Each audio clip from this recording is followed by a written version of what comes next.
Hi, I'm John Stevenson, and we're going to be looking at mankind, his creation and his fall, in our continuing study of the doctrines of the Bible. Genesis chapter 1 and verse 26. This is on the sixth day of the 6 days of creation that are described in Genesis chapter 1. Then God said, "Let us make man." By the way, notice the us, the plural.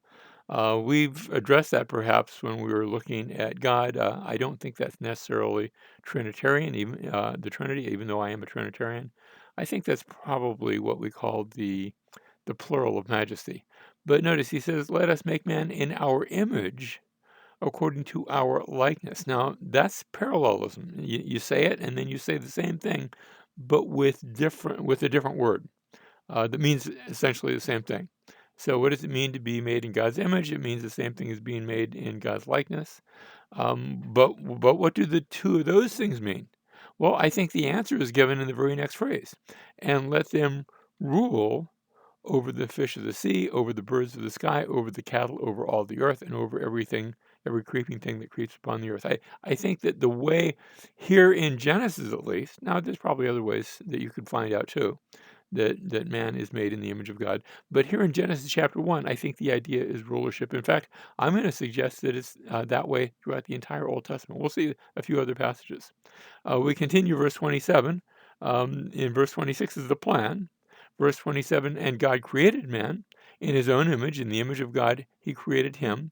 Male and female, he created them. So it's not just man that is the masculine, but that is mankind that is created here, both male and female, created in the image of God collectively to rule over the rest of creation. In a sense, you could say that man has been deputized to act in the place of God, to lord it over creation, not in a bad way, but in a careful and loving way. And I think we're called to care for the creation.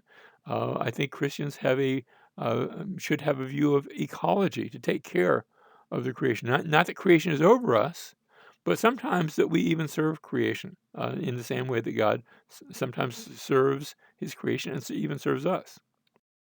The next verse, God blessed them, and God said to them, "Be fruitful and multiply and fill the earth and subdue it and rule over the fish of the sea, over the birds of the sky, over every living thing that moves on the earth." So again, that idea of subduing it and ruling over it, I think those are just two ways of saying the same thing.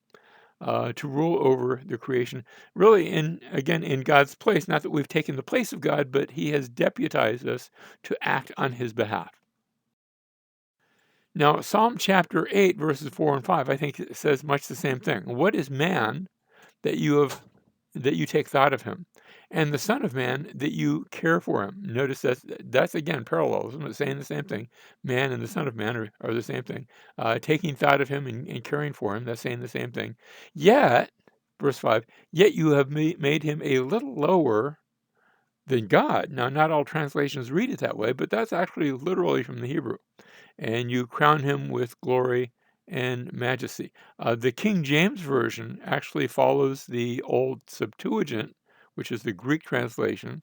The Greek translation didn't put, you made him a little lower than theos. Theos would have been the Greek word for God. Instead, it says, you have made him a little lower than angelos, than the angels, the angeloi. Um, and the King James translated it that way. For thou is just singular, thou hast made him a little lower than the angels. Another way that's been translated this is the New English translation, a little less than the heavenly beings. They recognize that's the word Elohim there. And Elohim usually is translated God, but it doesn't have to be. Remember, it's a plural term. Elohim, I think that, but when it's referring to God, we don't refer it in the plural. We don't say gods. We just say God. That's probably like that same plural of majesty that I just mentioned. But depending on the context, it can also refer to multiple, like pagan gods and things like that.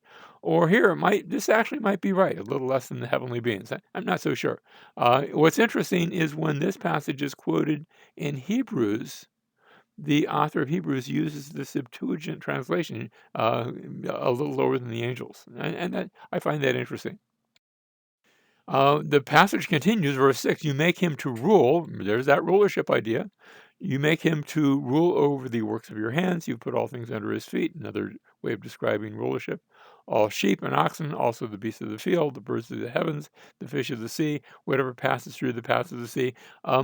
Mankind is ruling. He's in a sense the Lord of creation. Of course, has a Lord over him, but we're acting at God's behest, and we're acting as his representative. So all things under his feet, ruling. That's what we're called to do. That means that at creation we were made in the likeness of God, but as we're going to see now, at the fall, that image now has been distorted, and in all sorts of ways we suffer the effects of that.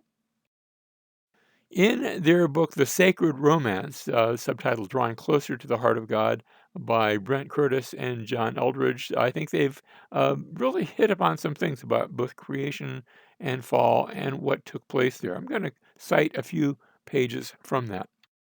On page 94, they ask the question, why is it that thousands of years later, Helen, speaking of Helen of Troy, Helen's story still has the power to haunt us?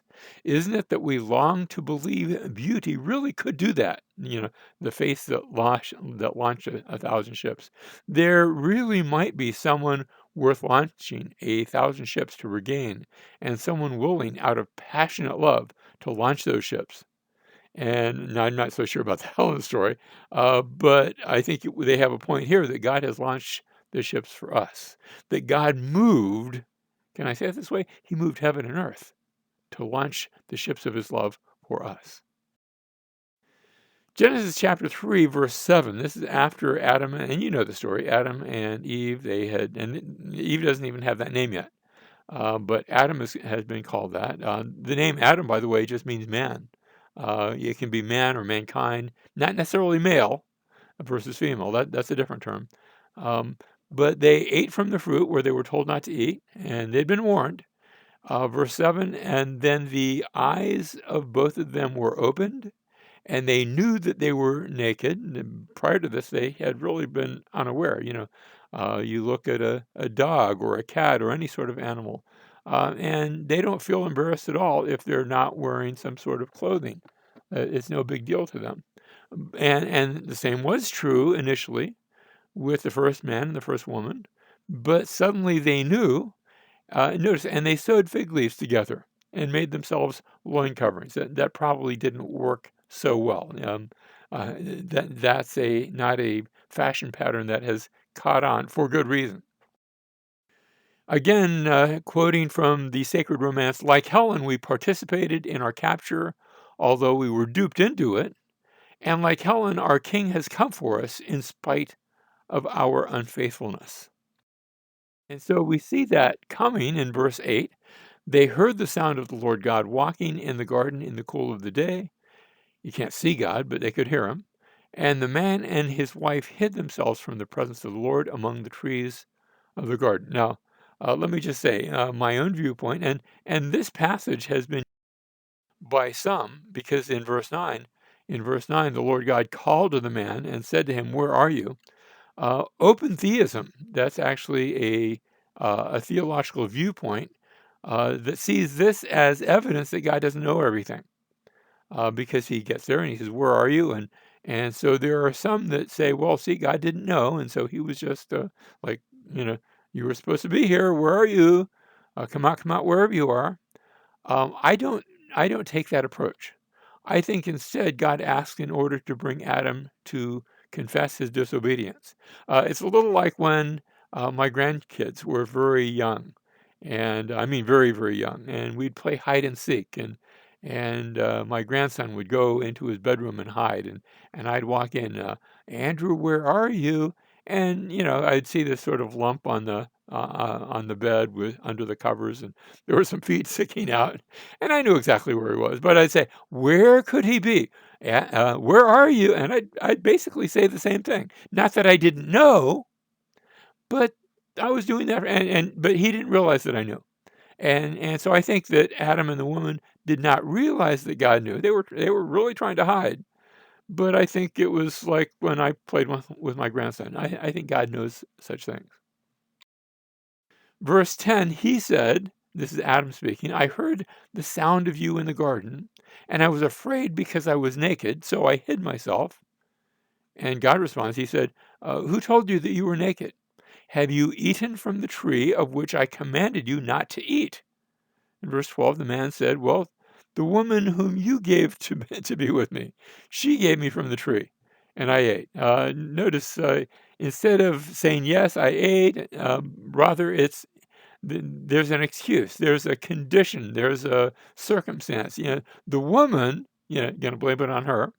But notice even the woman whom you gave, I'm not sure, but it almost sounds like that he's maybe not only blaming the woman, but a little bit spilling over onto God himself. You gave me the woman. If you hadn't been given me the woman, then I'd still be over here eating strawberries.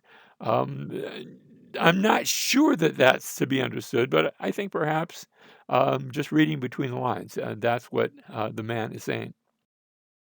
Verse 13, then the Lord said to the woman, what is this that you have done? And the woman said, the serpent deceived me, and I ate. So notice the man, he blames the woman. I think that's what's taking place. And then the woman blames the serpent. The serpent deceived me, which is true. The serpent had done that. And the serpent doesn't have anybody to blame.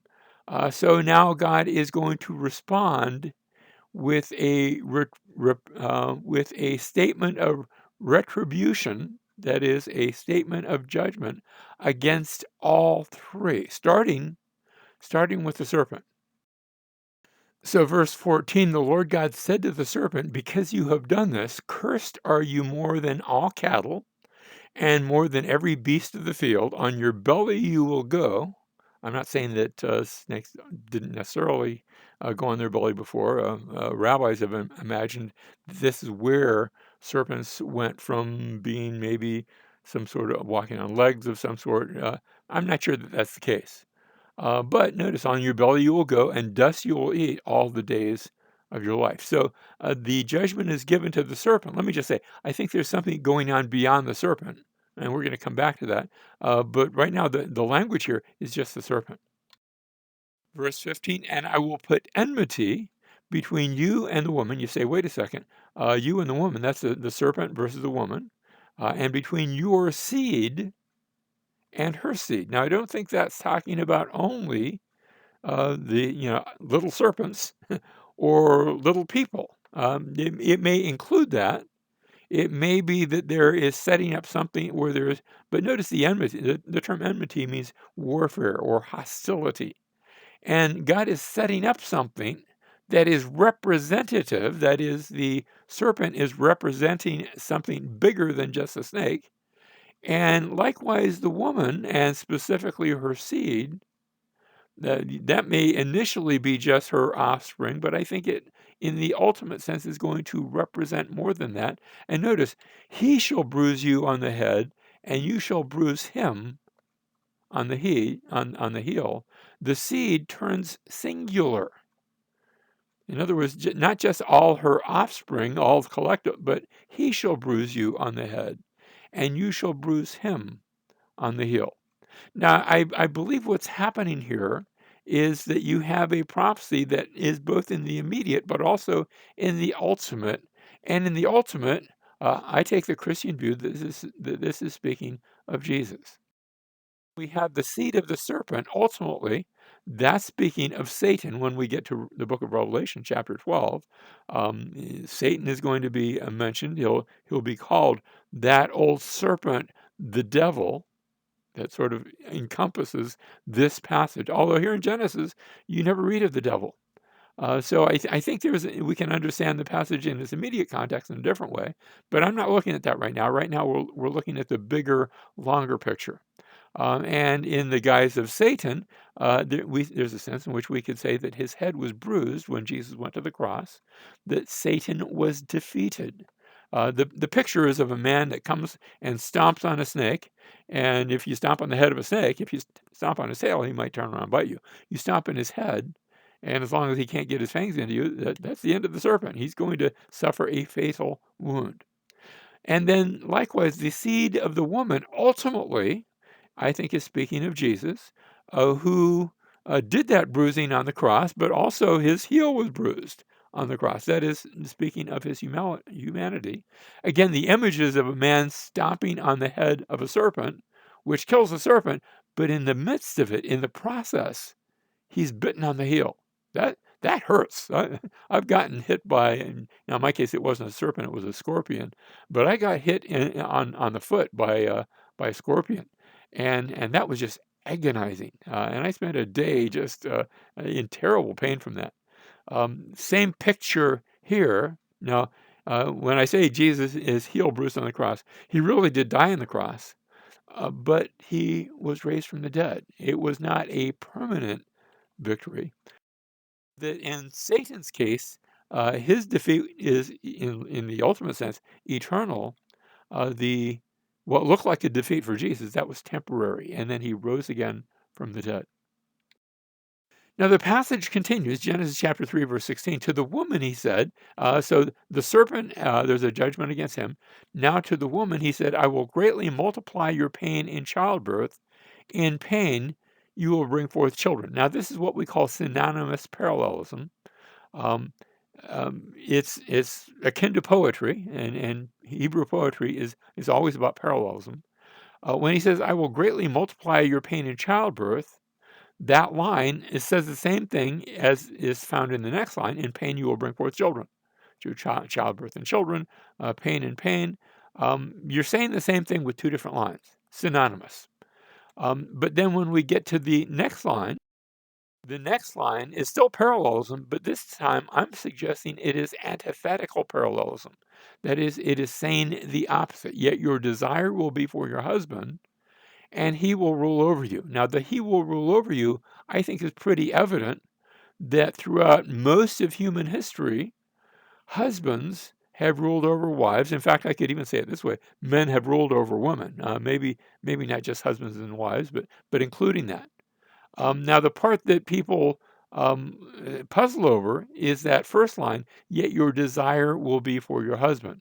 And some modern translators or modern interpreters have tried to say, well, that means that women are trying to rule over their husbands, but really the man has the upper hand. I don't think that's saying that. I think instead it's saying very simplistically something the way it would be understood back in the ancient world. Notice he will rule over you. Husbands and men. Men rule over women, and husbands rule over wives. And yet, notice, yet your desire will be for your husband. In spite of that rulership, and that rulership that has often been domineering and even not all that pleasant. In spite of that, throughout most of history, women wanted husbands. Go figure. But I think that that's what it's saying here.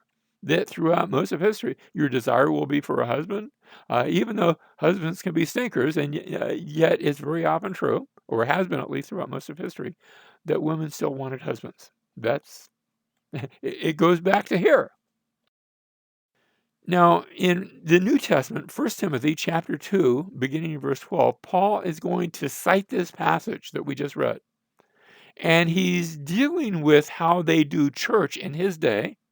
He says in verse 12, but I do not allow a woman to teach or exercise authority over a man, but to remain quiet. Now, that's a general rule. There's some exceptions to that Paul himself mentions. He talks about women prophesying and praying in church. So it's not that women never talk at all in church, but in the service and in leading the service, I think that's what he was speaking of. Verse 13, for it was Adam who was first created, and then Eve.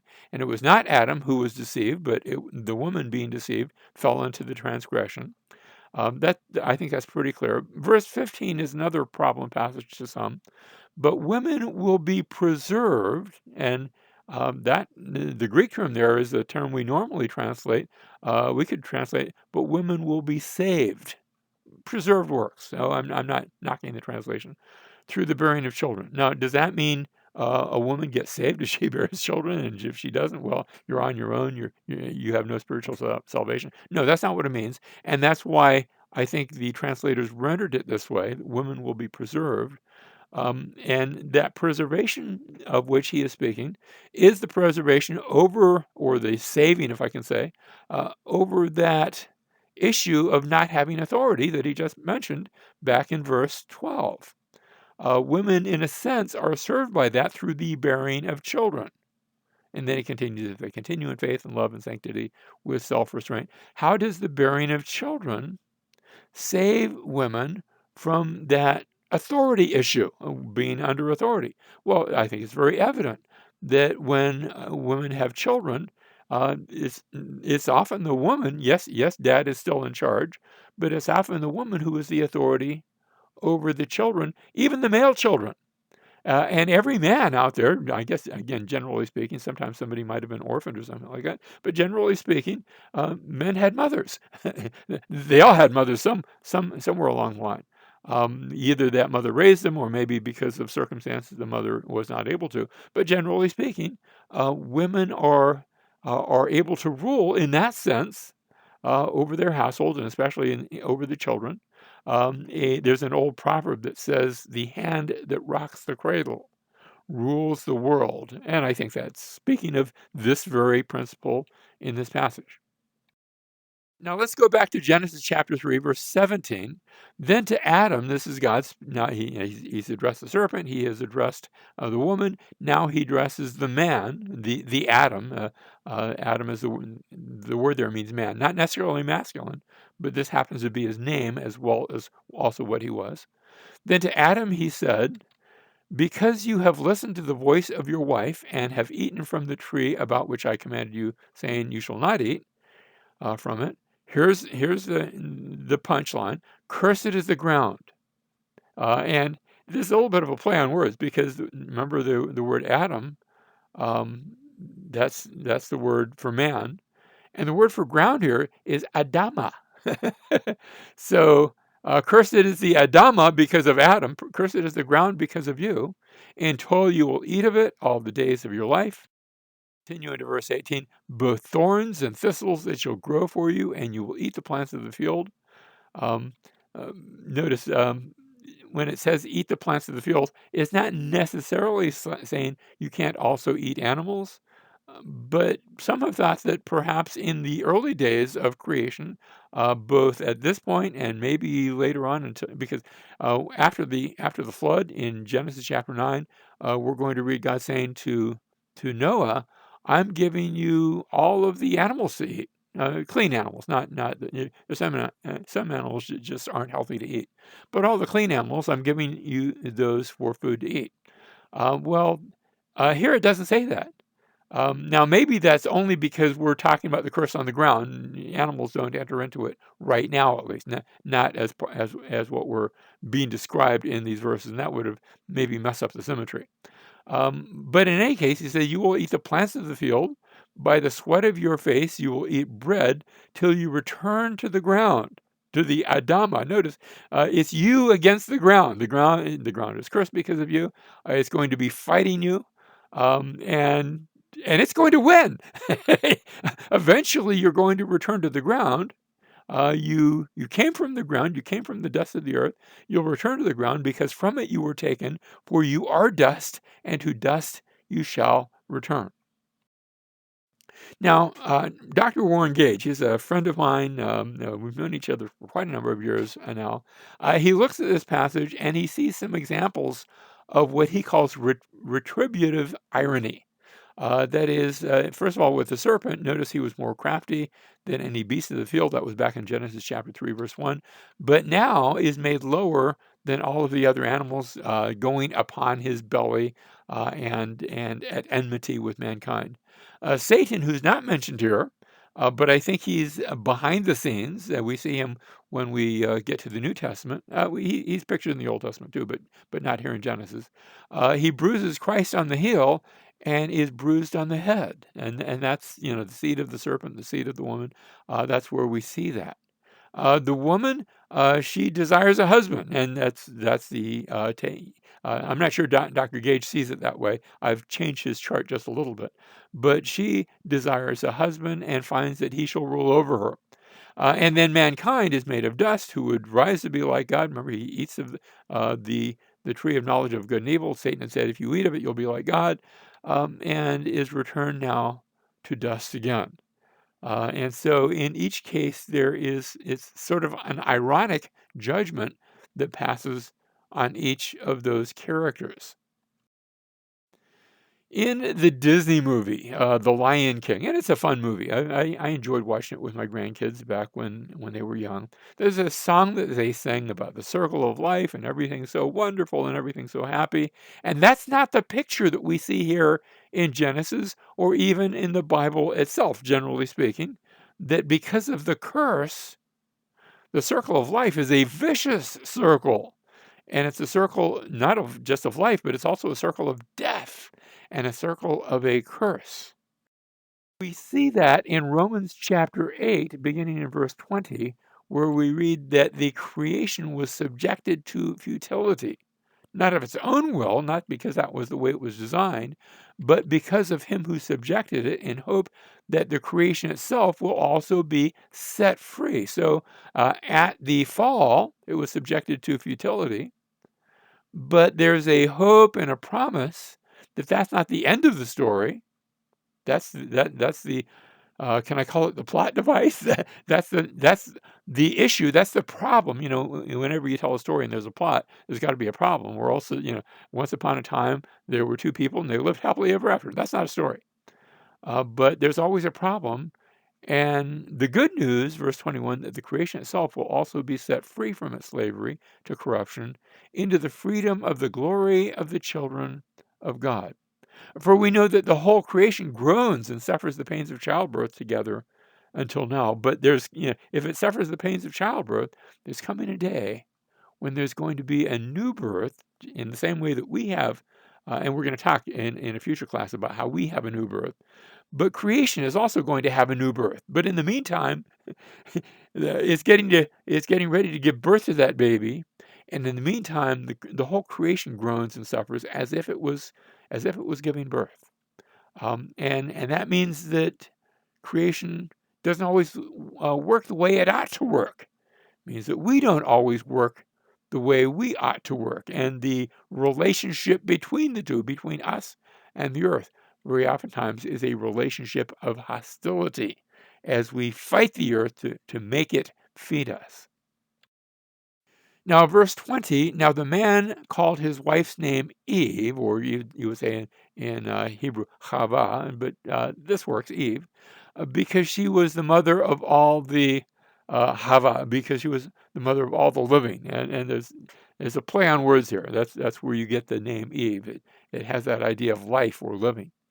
And so she's going to, now it's not talking about all of living things, not that Eve is the mother of all of animals and things like that, but she's the mother of all living mankind. That's the idea here.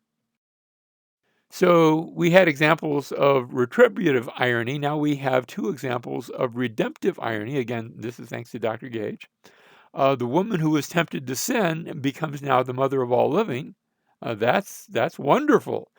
And the God-man, we're talking about Jesus, who will die on a cross, will bring life to many. And so we have entered into that ironical redemptive story. Verse 21, the Lord God made garments of skin for Adam and his wife and clothed them. And when we read about these garments of skin, the question sometimes comes up, well, wait a minute, way back in the warning, way back in chapter 2, verses 16 and 17, God had said, in the day you eat of that tree, in that day you're going to die. And the question comes up, well, why didn't they die? And I think the answer is in this verse. Now, some people have tried to answer that question. Well, they died spiritually. And I agree, they died spiritually, but that's not mentioned here in Genesis. There's no reference to spiritual death here in Genesis. There is a reference to that in passages like Ephesians in chapter 2, verse 1, that says, we were dead in our trespasses and sins. I think that's speaking of spiritual death. But here, I think, is the answer as to why they did not die that day. I think they did die spiritually, but why didn't they die physically? Because God said they would die. I think it's because the Lord God made garments of skin, and this speaks to a substitute that died in their place. If God made garments of skin, that presupposes that those skin, now God probably could have snapped his fingers and garments of skin just magically appear. I don't think that's what happened here. And the rabbis, the Jewish rabbis, would teach that this was the first sacrifice. I think they were right.